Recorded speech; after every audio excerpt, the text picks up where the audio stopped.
This is actually Eli's apartment.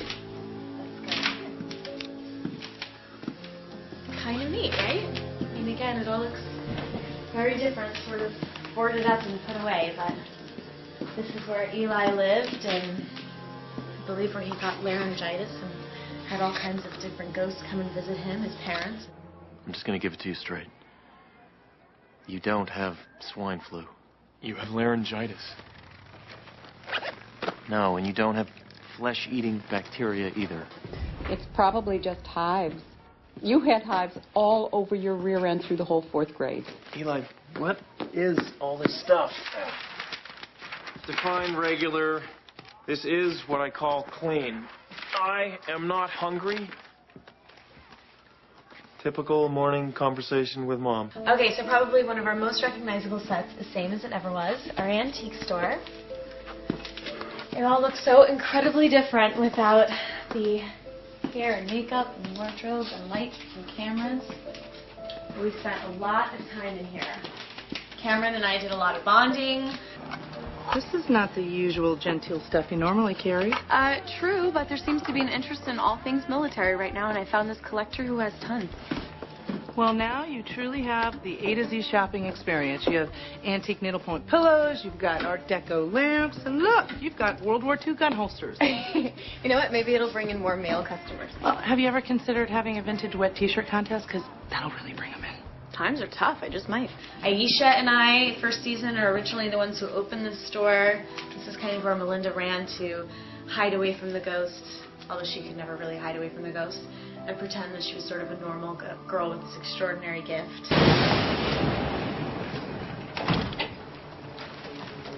Don't! Oh, it hurts my eyes. Andrea, I've been so worried about you. Tell me everything's gonna be okay. I think maybe it is. You may not really be dead. What? It's true. Jim found you, your body. You're in a coma at Mercy Hospital, but you're gonna be okay. We spent a lot of hours in here. A lot.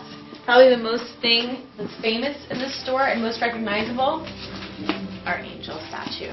We put her in lots of shots. We always believed she was watching over Melinda.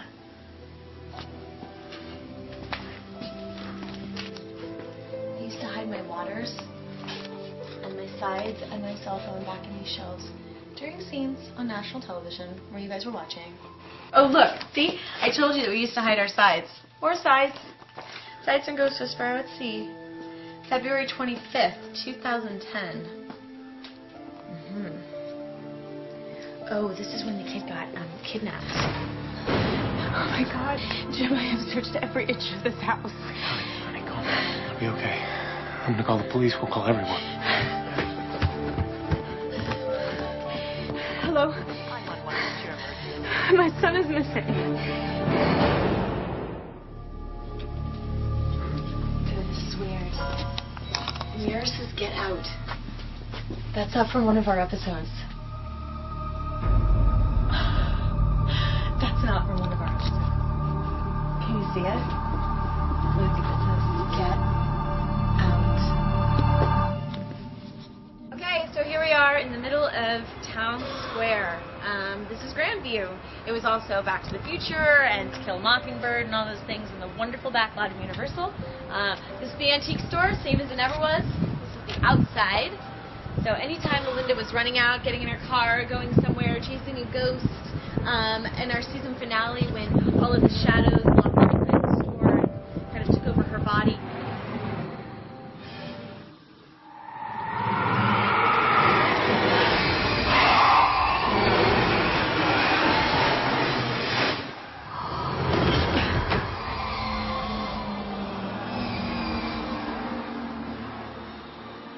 I'll show you the rest of Grandview. You spin around, you can see our famous gazebo from the pilot.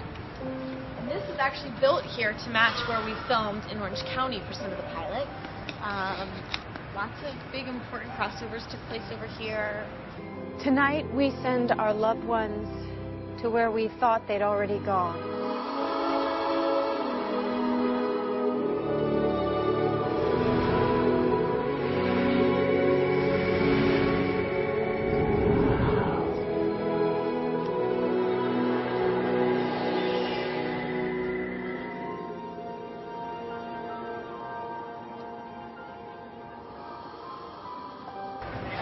clock is not here right now, but that's our city hall, and that was also in Back to the Future.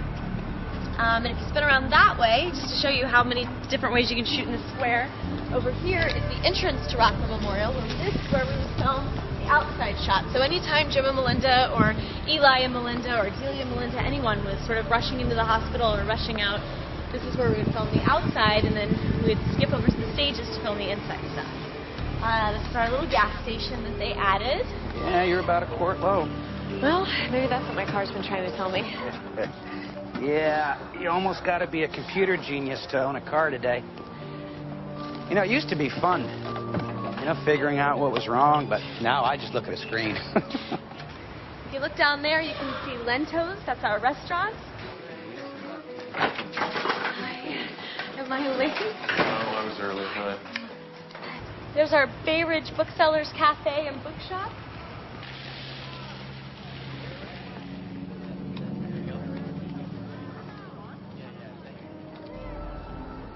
Sally Stitch? You want me to send this? Give you an excuse to keep terrorizing people? Sometimes Eli and Professor Payne and people like that would have dates over there at the noodle shop. Oh, and I'll show you. Right over here, and it's the same as it ever was.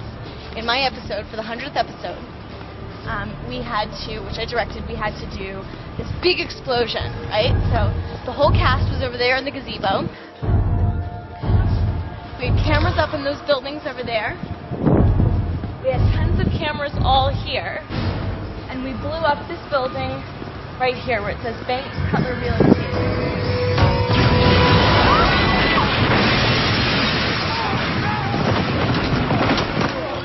Melinda. Hey. You okay? So this is our town square. This is Grandview. It was our home away from home, and we will miss it very, very much. That was it. Those are our sets. A lot different looking than you're used to seeing them. It was an amazing 5 years. I cannot thank you guys enough from the bottom of my heart for being so incredibly gracious, for being so loving, for being so accepting of Melinda and all of her craziness, all of her ghosts, all of her nightmares, and all of her unfinished business. Your love and your support has meant everything here to the cast and crew of Ghost Whisperer. We will miss you guys very, very much. And I promise that I will come back to TV soon in something really, really fun. Go and get our DVDs. Think about us, miss us, and know how much we will miss you. Lots of love. Sorry.